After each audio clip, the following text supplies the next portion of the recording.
ప్రియమైన దేవుని బిడ్డలకు ప్రభునామంలో శుభములు. రోమీయులకు రాసిన పత్రిక 11వ అధ్యాయంలో మనం చూస్తున్నాం కదా. 34వ వచనం చూద్దాం. 11:34. ప్రభువు మనస్సును ఎరిగిన వాడెవడు, ఆయనకు ఆలోచన చెప్పిన వాడెవడు అంటున్నాడు.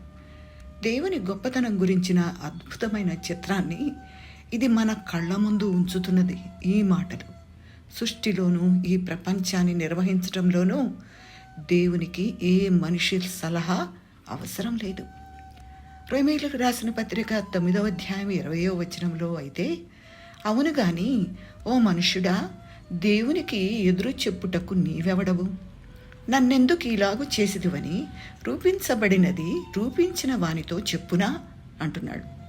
మనుషులు తమ భ్రష్ట స్థితికి, హృదయ కాఠిన్యతకు దేవుణ్ణే తప్పు పట్టడం మామూలుగా జరిగే సంగతి. అలాగా తప్పు పట్టకూడదు అని పౌలు చెప్తున్నాడు.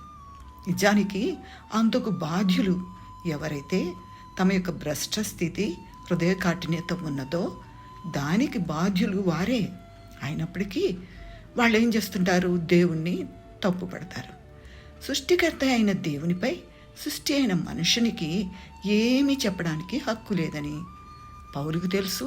ఆ విషయాలు మనకు చెప్తున్నాడు. మనుషుల్లో చూచినప్పటికీ ఒక కుమ్మరివాడు తనకు ఇష్టం వచ్చిన కుండను చేయగలడు.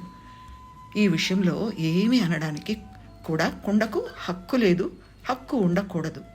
యెషయా గ్రంథం 29:16లో ఆ విషయం మనం చూస్తాం. కుమ్మరివాడు ఎలా సృష్టిస్తాడు.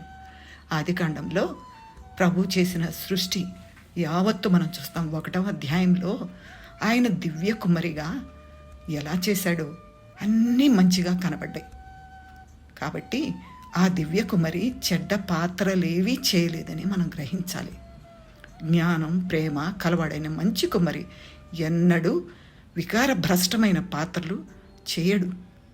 దేవుడు గొప్ప కుమారి. ఏ పాత్ర అయినా చెడ్డదైతే ఆ చెడ్డతనానికి మూలం మనిషే కానీ దేవుడు కాడు. దేవుని ఎదుట ధూళిలో ఉండవలసిన వాడే మనిషి.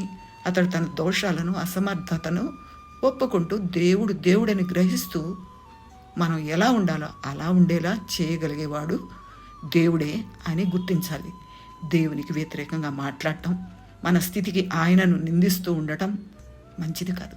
మనసారా ఆయనను నమ్మి మనల్ని మనం ఆయన చేతుల్లో ఉంచుకోవాలి. అప్పుడు ఆయన మనల్ని ఘనతకు, మహిమకు, ప్రయోజనాలకు తగిన పాత్రలుగా చేస్తాడు. దేవుని స్తోత్రం. ఆమేన్.